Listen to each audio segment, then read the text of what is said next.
Good afternoon, everyone. Welcome to BeSTies webinar series.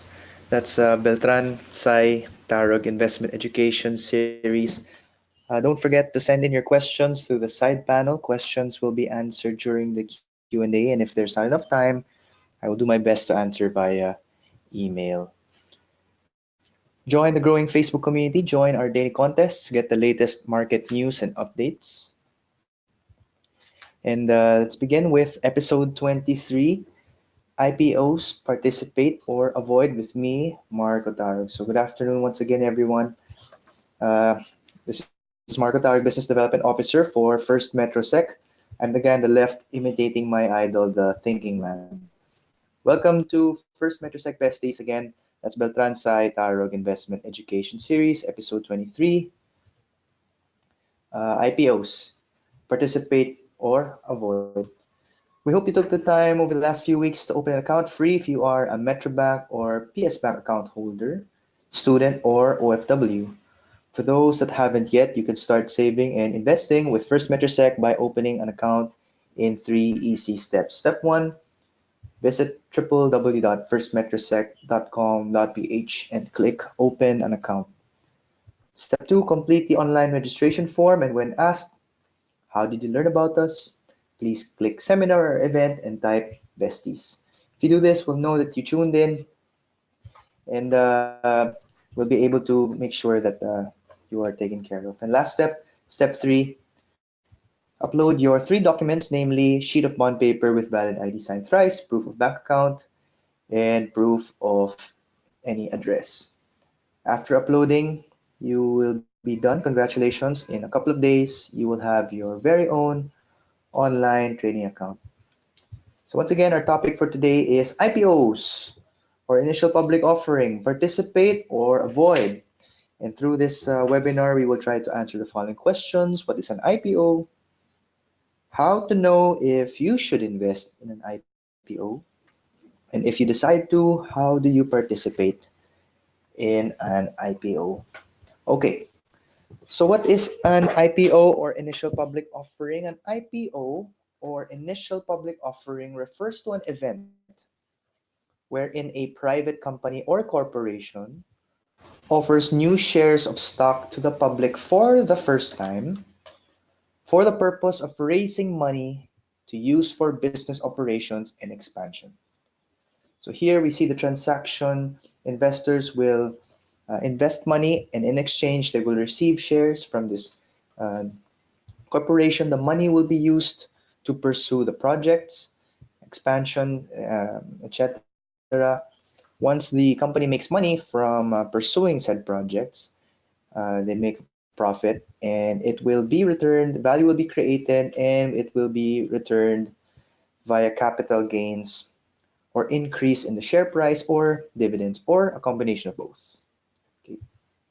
So this is the idea behind the an initial public offering. Okay, so for businesses that undergo an IPO, it represents an opportunity to raise funds for expansion without the stringent demands of a financial obligation like a bond. Because when you raise money by a bond, you will have to make sure you can pay interest throughout the term of the bond. For private owners of the business, it represents a validation of their vision and mission for the company and an opportunity to maximize returns for their very, very early investment in the company. And for the investing public, it represents an opportunity to buy a piece of a relatively young and growing business at a discount. So quick facts, the very first IPO in history was a Dutch East India company, which raised 6.5 million Dutch guilders in 1602. The largest IPOs in history were actually done very recently. The three of the top five were Alibaba, which raised 25 billion US dollars in 2014, Visa, which raised $19.7 billion in 2008, and Facebook, which raised $16 billion in 2012. Those were in the States. Here in the Philippines, the recent IPOs were DM Wenceslao, which raised 8.5 billion pesos in 2018. And there were a number of IPOs in 2017, namely Chelsea Logistics Corp, which raised 5.84 billion, Wilcon 7 billion, Cebulan Masters 2.9 billion, and Eagle Cement, which raised 8.625 billion pesos in 2017. So those were the recent IPOs here in the Philippines. I'm sure many of you would like to know how each stock performed right after the listing date. So let's take a look. So first we have Chelsea. We're going to do this by alphabet. So Chelsea Logistics Corp raised 5.84 billion, and as you can see, it actually underperformed versus the Philippine Stock Exchange. So from listing date, the stock actually from then to now is down 29%, whereas from listing date last year around August 2017, Philippine Stock Exchange Index is down about 2%. So that's Chelsea. Next is Cebulan Masters. They had an IPO last year. Listing was around May of 2017. From that point to now, the stock is down about 6.8%, 6.80%. And as you can see, there's a very volatile trading pattern for about a year now. And it is actually underperforming the Philippine Stock Exchange Index as well. Next, we have Eagle Cement. Eagle Cement also raised money last May 2017. And since listing date, since the IPO date, it's down 6.21% compared to the PSEI, which is down 1.65%. So again, 3 out of 3 are underperforming since the IPO listing date. Next, we have DM Wenceslao, which raised money last year, 2018. From that point to now, DM Wenceslao is down 2.73%, yet the Philippine Stock Exchange Index is up 8.12%. The screenshot was taken earlier this morning, so it's pretty updated. So we have 4 out of 4 that are underperforming. And then lastly, we have Wilcon. So Wilcon did an IPO listing, April 2017. And this is the first stock we're showing that actually outperformed the Philippine Stock Exchange Index. So Wilcon is now up close to 200%, and the PSEI is up 6.37% from April 2017 to today. So only 1 out of 5 have performed well after listing date. So as we've seen, share prices may take off after listing date or they can slide. So how do we know if we should participate in an IPO? We think more than worrying about share price, what we should consider are the following. Number 1, business model, or essentially how the company creates value through supply and demand, how they manage risks, what are the strengths, weaknesses, opportunities, threats, and etc. Second thing we have to consider is the people, or are the people running the business? Do they have experience? What is their track record? What are they good at? What is their expertise? Are they excellent? Do they employ excellence as a habit? Can and will they do what they set out to achieve with the funds raised with an IPO? And number 3, we want to know the value of the business apart from the listing price. So price is the cost, but the value is what we're really after. How do we determine the value? This will be guided by past, current, and future strategy. To determine this, we suggest to open discussions with your broker, your favorite brokers, analysts, people who are familiar with the company, to try and approximate the value. How do we do this? There are several ways, which we won't get into now, but there's relative valuation, there's discounted cash flow, and net asset value. But in the end, the most important questions you should seek to be answered are the following. Number 1, will the business be more valuable in the future than it is during listing date. That's number one. Number two, will the share price reflect the increase in value down the road? And to know this, you basically have to check, is there enough public float, or will there be enough shares being traded in the public so that there will be more demand than supply? So we're looking at the public float to answer question number two. The approach we suggest would be to remember to give the company time to realize their growth and expansion strategy using the money raised. In other words, think long term. Which is why it is very important to, number one, read the IPO prospectus. This can usually be found at the company's website or the Philippine Stock Exchange Edge portal. And two, ask for your broker's view on the company and on the IPO listing price. The best brokers should provide you with an objective, unbiased view with the intention of keeping clients' interests above all else.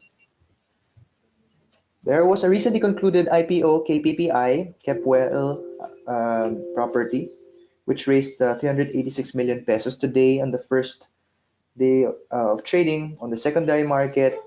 KPPI share price rose as much as 36%.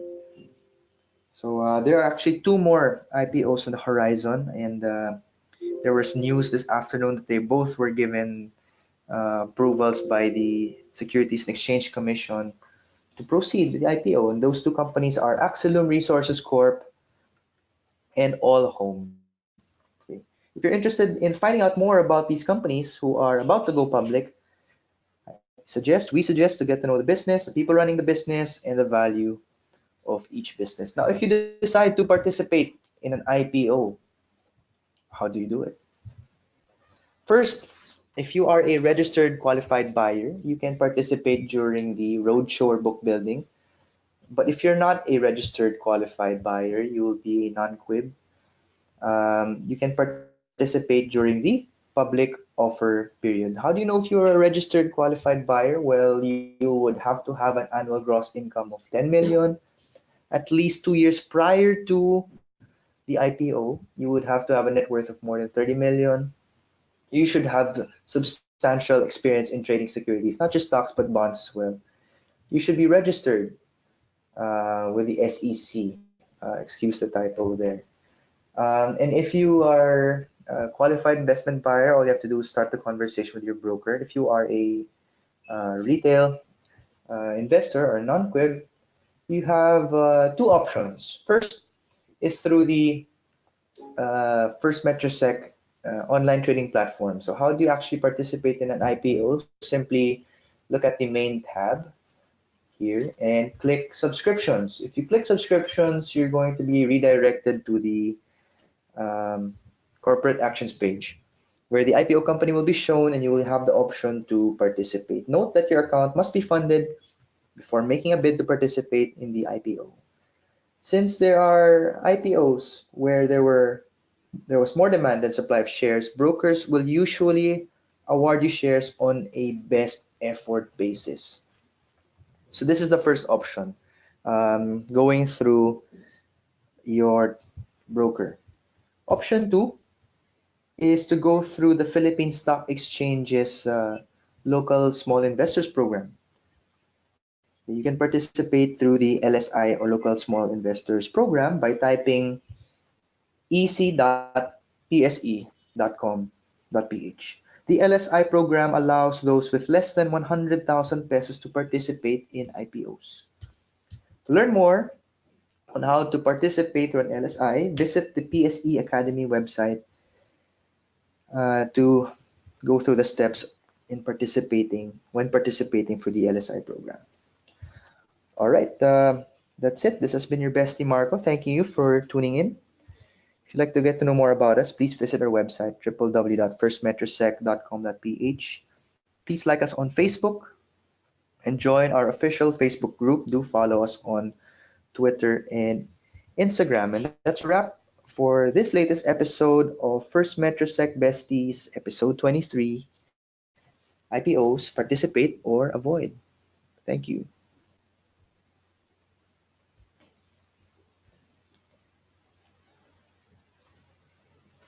All right, so let's see here. Okay, question number one from Denny Gan. Thanks for the question.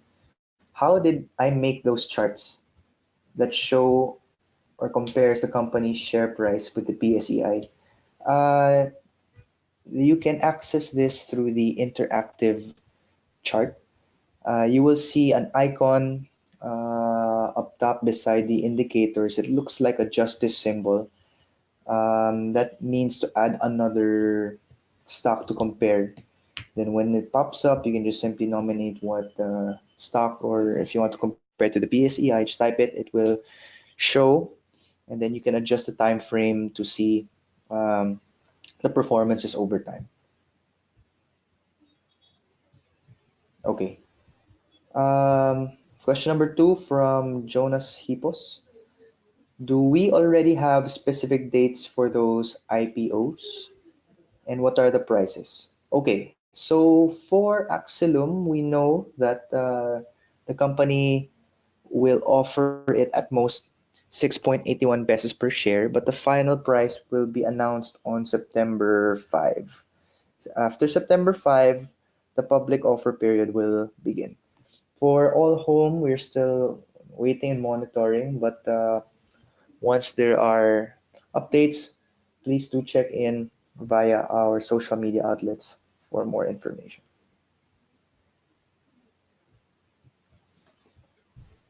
Okay, I'll just answer a question that I replied to earlier from Christine de los Santos. What is the advantage of participating in an IPO in contrast to buying shares when it is already being traded in the secondary market? Um, okay, in theory, IPO listing prices are supposed to be at a discount. It's supposed to be priced as such to entice the public to invest, and at the same time meet a certain balance. And that balance is to also give the corporation enough funds to pursue their project, right? So there should be a balance between investors' interest and the corporation's interest, and that's the tricky part. However, as we've seen, there have been instances wherein stock prices drop for weeks, months, sometimes even years after listing date. In our examples, 4 out of 5 actually saw this happen. In retrospect, the listing price turned out to be expensive, but during listing date, there's no way we can actually know. That's why we suggest, for good practice before investing, always remember that you are buying a piece of the business. You should adopt the mindset of buying shares in a business that you like but cannot own and run by yourself, as opposed to looking for short-term gains. Of course, there are also instances where there could be short-term gains, like KPPI today, which reached 36%, I think, at its peak. So in short, know the business, know the people running the business, and know the intrinsic value of the business. So consult your broker, your contacts, your analyst friends, and experts. So I hope that helps. Okay, next question.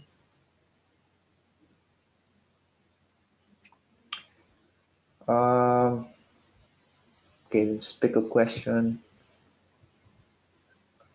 So how can you determine if the offered price is advantageous or not? Well, we tried to answer this a while ago, but again, there are different views with regards to IPOs. There can be a consensus view. There can be um, a wide range of views. Again, there's no real science to determining if IPOs will work or not. Um, but the idea is that the idea is that this company is young. It is going public for the first time, meaning it has a long life ahead of it, uh, and it is raising funds for a purpose. So the sentiment will ultimately influence prices in the short term, but we believe value will always play out over the long term.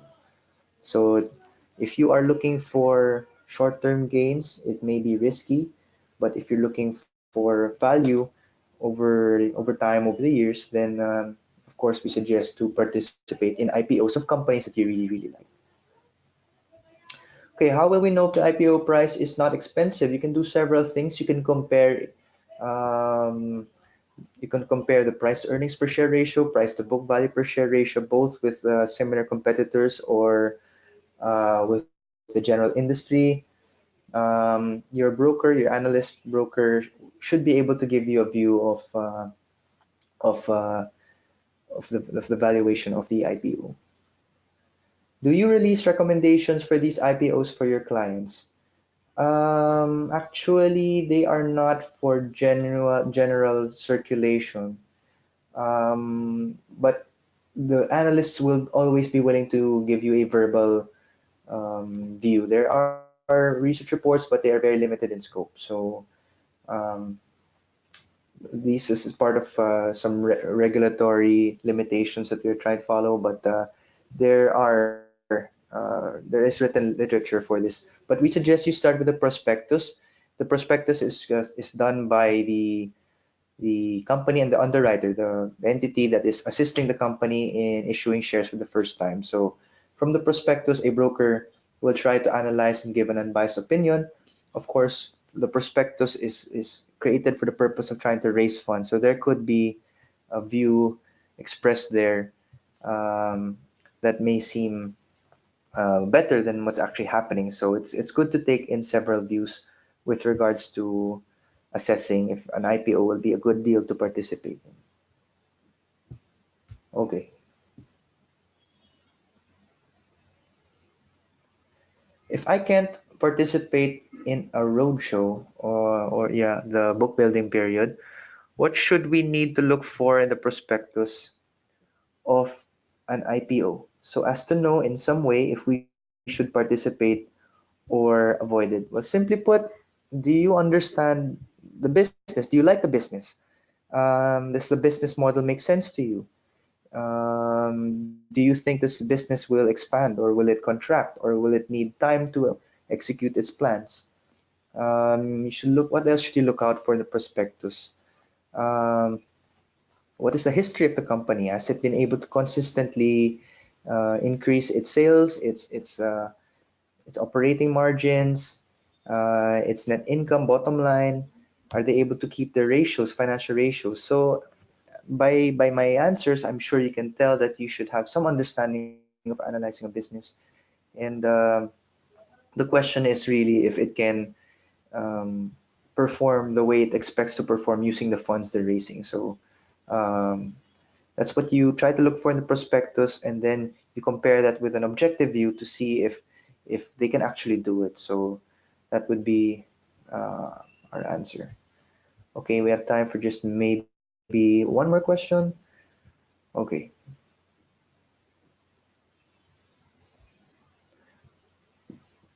Newbie here, is there a maximum number of shares per investor? Shares are actually awarded on a best effort basis. Through the LSI program, you can invest as low as 25,000 pesos, maybe even less. I'm not sure about that. But if you are going to make a bid on the FirstMetroSec trading platform, very seldomly does everyone receive the total number of shares that they bid for. They usually receive a little bit less. And this is usually the practice when an IPO, let's say like Wilcon, was oversubscribed.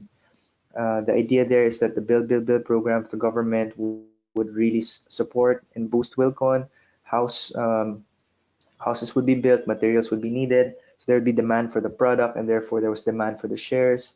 So there was oversubscription, and not everyone got the number of shares that they wanted. But in some cases, there were IPOs that were undersubscribed, and in that case, you have a better chance of receiving the number of shares you want. Now, does that mean that if a company's IPO is undersubscribed, it's a bad investment? No, it doesn't mean that. It just means probably that um, there are a lot of question marks with regards to the business model. They may need more time. It may be a longer term play than initially expected, and people simply would rather buy it at the secondary market than in the primary offering. So again, there is no one way to answer these questions, but what's important really is to consider several views, and you go by with the view that makes most sense to you as a person who's going to let go of their money and receive shares or partner ownership in a business. Again, so there are guidelines here. It's not an exact science. Um, Investing, as we always say during our seminars, is both a science as well as an art. And it is an art because it involves emotions, it involves sentiments, and sometimes an IPO price after listing date can see negative sentiment dominate its share price, causing it to fall. At the same time, the same sentiment can be positive and cause an IPO to fly and soar within one day, just like what happened with KPPI today. So again, I would suggest to try and cover all your bases. Don't invest all your money in an IPO. Invest the money that you're willing to set aside for the long term, and make sure you're properly diversified. So again, we go back to the fundamental principles of investing: diversify, go long term, and if you see an opportunity to buy more shares of the IPO company that you really like, even if most of the public doesn't agree with you, then take that opportunity to buy at a lower price, cost average, or average down your cost. So again, those are things that you should consider if and when you are to participate in the IPO. So there, I think that's all the time we have today. I'd like to say thank you for tuning in. If you have more questions, please feel free to email them. I'll do my best to try and answer them within the week. So, right, please do follow us once again on our social media platforms to get the latest updates: Facebook, Instagram, Twitter, YouTube, and Viber. Look for us at First Metro Sec. So, thank you very much. This is Marco from First Metro Sec. Hashtag your future first. Have a good day, everyone.